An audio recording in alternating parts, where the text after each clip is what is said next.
Halloween was always my favorite night of the year when I was young. Dressing up and going door to door for candy with my friends was a thrill. But that innocent joy disappeared the October I turned 12, when we made the fateful choice to knock on the door of the Henderson house at the end of Willow Street.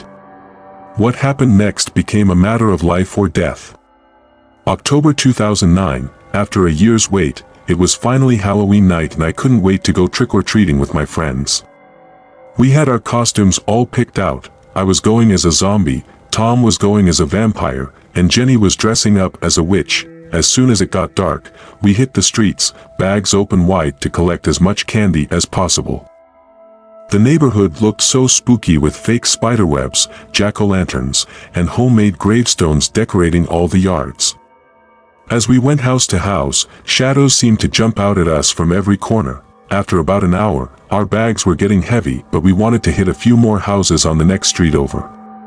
There was one house we had never been to before. It was large and dark with overgrown plants covering the cracked windows. "Let's skip that one, it looks creepy," Jenny said. But Tom and I laughed and marched right up to the front door. When no one answered, Tom turned the knob and the front door creaked open.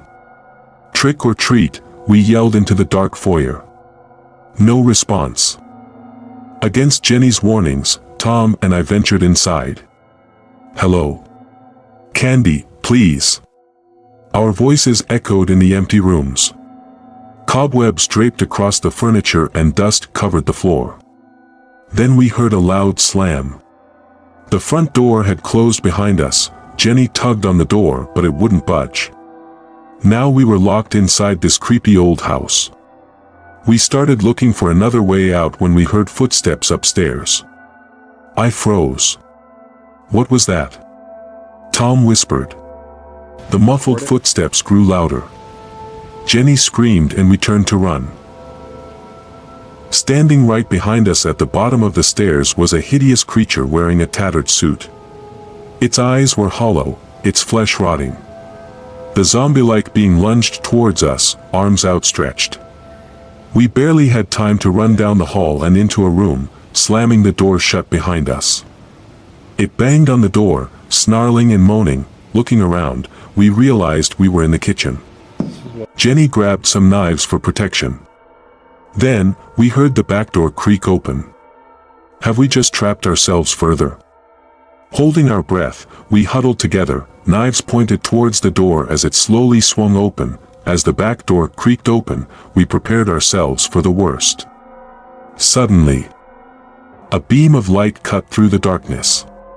"Kids! Are you in there?" a voice called out. It was Mr. Wilson, our neighbor. "Help, we're trapped," I yelled. Mr. Wilson came inside and led us out the back door to safety. The zombie creature must have retreated back upstairs. Panting and shaking, the three of us explained to Mr. Wilson what had happened. "Old man McClure died years ago, kids. His house has been abandoned ever since," Mr. Wilson said. "We must have just imagined the monster, right?" We thanked Mr. Wilson and quickly made our way back home, vowing never to go trick-or-treating at the McClure house again.